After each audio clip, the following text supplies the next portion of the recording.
क्या बाबूजी, अब तो मान लो कि माँ अब इस दुनिया में नहीं रही। कब तक यूँ माँ का फ़ोटो लिए उसे दर दर ढूंढते रहोगे। आज 8 महीने हो गए, पर आप है कि मानने को तैयार नहीं कि माँ। अपने पिताजी से इतना कहने के बाद प्रभात आगे ना बोल पाया। वह खुद माँ का पता लगाना चाहता था, पर नियति के आगे बेबस था। वह तो बस अपने पिता रामसरन को इस दुख से बाहर निकालना चाहता था। थोड़ा रुककर प्रभात ने अपने बाबूजी से कहा, बाबूजी, उत्तराखंड त्रासदी में हम अकेले नहीं थे जिन्होंने माँ को खोया है। ना जाने कितने घर उजड़ गए, परिवार के परिवार ख़त्म हो गए। बाबूजी, ईश्वर के आगे किसकी चलती है। मैं तो इसे भी ईश्वर का आशीर्वाद और चमत्कार ही मानूंगा कि आप हमारे साथ हैं। आपका आशीर्वाद सदा हमारे सर पर बना रहे। बस अब आप इन जांच वाले लोगों को माँ का नाम उन मृत लोगों में लिखवा दीजिए जो उत्तराखंड त्रासदी में से लापता हुए थे। रामसरन आंखों में आंसुओं का सैलाब लिए किसी तरह उन्हें रोकते हुए अपने बेटे प्रभात से बोला, कैसे मान लूँ बेटा, मैं और तेरी माँ दोनों साथ में ही थे। अच्छे भले बाबा केदारनाथ के दर्शन कर खुशी खुशी नीचे धर्मशाला में कमरे पर पहुँचने ही वाले थे कि अचानक मौसम बिगड़ने लगा। अचानक से मेरी आंखों के सामने ही पानी का सैलाब आया और तेरी माँ पिट्ठू के साथ साथ ही जलमग्न हो गई। उसने मुझसे वादा किया था कि मरते दम तक मेरा साथ निभाएगी। यूँ अचानक मुझे छोड़कर वो नहीं जा सकती और ईश्वर भी इतना निष्ठुर नहीं हो सकता। उसे मेरी फरियाद सुननी ही होगी। रामसरन ने आगे कहा, मैं उसे लापता तो ज़रूर मानता हूँ, पर मृतकों में उसका नाम हरगिज़ नहीं लिखवा सकता। ना जाने किस हाल में होगी तेरी माँ, कहीं तो वो मेरा इंतज़ार करती होगी। मैं मरते दम तक उसे ढूंढता रहूँगा और देखना एक दिन तेरी माँ जानकी मुझे ज़रूर मिलेगी। कहकर रामसरन ने गले में पड़े हुए गमछे से अपने आंसू पोंछे और फिर घर से बाहर निकल गया। आस पड़ोस वाले भी अब उसे मानसिक मरीज समझने लगे थे। सब कहते कि रामसरन के दिल को अपनी पत्नी को खोने का ज़बरदस्त धक्का लगा है, पर रामसरन ने हार ना मानी। उसे पूरा विश्वास था कि एक दिन जानकी उसे ज़रूर मिलेगी। वो अपनी पत्नी की खोज में अपने गांव से कई कई महीने के लिए निकल जाता।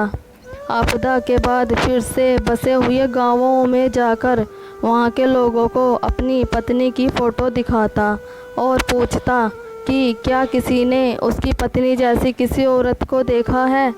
हर तरफ से ना सुनकर थोड़ा मायूस ज़रूर होता, पर उसका दिल मानने को तैयार ही नहीं था कि जानकी अब नहीं रही। ना जाने कितने दिन वो यहाँ से वहाँ, एक गांव से दूसरे गांव हाल बेहाल हुआ घूमता रहता। लगभग 1.5 बरस बाद एक दिन जब रामसरन थका हारा चमोली गांव के किसी घर के बाहर चबूतरे पर बैठा था, तो वहाँ 4-5 अन्य स्थानीय लोगों की बातचीत से उसे पता चला कि गोपेश्वर गांव के आसपास कोई मानसिक विक्षिप्त सी महिला सोनी आंखें लिए बैठी रहती है। ना कुछ कहती है, ना ही किसी से बोलती है। कोई खाने को दे दे तो थोड़ा खा लेती है। अपना नाम भी नहीं बताती कि कौन है, कहाँ से आई है। उसकी मनोस्थिति इतनी ख़राब है कि कभी भी ज़ोर ज़ोर से रोने लगती है। शायद आपदा में उसका परिवार उससे बिछड़ गया, या अपना कोई आपदा में तबाही की भेंट चढ़ गया जिसका उसे गहरा सदमा लगा है।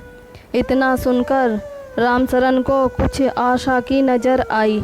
उसने जेब से निकालकर अपनी पत्नी जानकी का फ़ोटो उन लोगों को दिखाया, तो किसी ने भी पक्के तौर पर नहीं कहा कि ये वही औरत है, क्योंकि एक अच्छी तस्वीर और एक मानसिक विक्षिप्त महिला किसी भी स्तर पर मेल ना खाती थी। पर रामचरण ने मन पक्का किया कि वह गोपेश्वर जरूर जाएगा और उस महिला से जरूर मिलेगा। वो अपनी आशा की पोटली बांधे तुरंत अपनी पत्नी जानकी की खोज में गोपेश्वर निकल गया।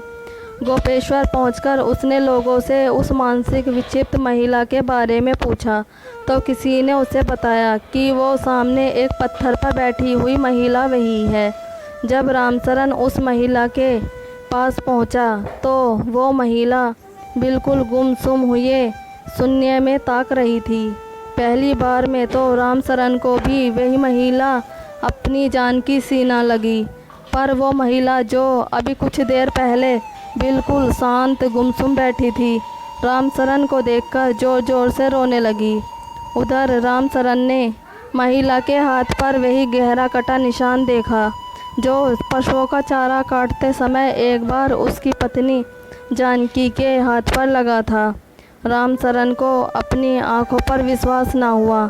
उसने अपनी पत्नी जानकी का हाथ अपने हाथ में लेते हुए कहा, अब सब कुछ ठीक हो जाएगा जानकी, चल अब अपने घर चलते हैं। अंत में ईश्वर पर रामचरण के अटूट विश्वास और उसके अमर प्रेम की जीत हुई। अगर आपको हमारी ये स्टोरी अच्छी लगी हो तो प्लीज़ लाइक, कमेंट और सब्सक्राइब ज़रूर कीजिएगा। Thank you.